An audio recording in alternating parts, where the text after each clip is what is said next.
SMT Nation, we back. Nation, this article is absolutely perfect. We needed this article because we needed to confirm why things have been going the way they've been going. Why did AT&T make the decision to go away from Nokia and go with Ericsson? Why are they in a rush to start an O-RAN network? You know, what exactly played out and why? We have all our details. Well, most of the details. All right, so... And it pretty much confirms a lot of things we've been talking about on the podcast and in my video commentary over the last week or two. All right, so anyways, let's dig into it. The article will be linked in the description and ways to support us in the description as well. All right, so Nokia has finally commented, right? And with detail, I should say. All right, so they basically lost to Ericsson, right? Ericsson basically became, I guess, the future exclusive, radio partner, technology partner for their mobile network with Ericsson.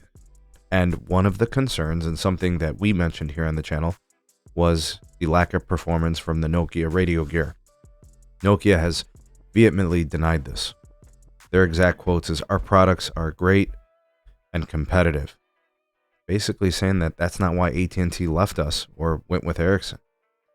Meanwhile, there was very apparent, clear, and obvious deficiencies in the network gear, right? Overheating radios that required active cooling and fans. That is real. They're denying it, but that's real. And then they said, AT&T commended them and said their gear is good and all that. That's perfectly fine and dandy. But let's not forget that Verizon left Nokia like a few years ago for Samsung, who is largely unproven and was a very small vendor, only operating through a little bit of the Sprint network. So I tend to disagree with Nokia, and I'm going to go with lesser gear, right? Verizon left you, now AT&T left. I mean, it's part of it, right? It's part of it. Maybe their gear did get better, maybe. The fan thing is not ideal. All right, moving on. From the AT&T standpoint, O-RAN is the future of their network. And they basically got Ericsson to O-RAN their network, and Ericsson's going to do it for them. That's basically what this boiled down to, right? So AT&T is going to future modernize their network as a philosophy. And what they did was they took advantage of Ericsson. They took advantage of Ericsson as the vendor, getting an incredible price, with Ericsson trying to secure the bag. Being in what I would assume to be some kind of financial troubles, they had to show something to their investors. Guys, it actually worked. Ericsson's market cap increased by like 15% in like the last 7 trading days. I would say that it's worked out for them. Are they a slave to AT&T for the next few years? Yeah. Are they going to be doing the modernization and the future O-RANing of the network for AT&T? Yeah. It's on their bill. So yes. So what is all this about then?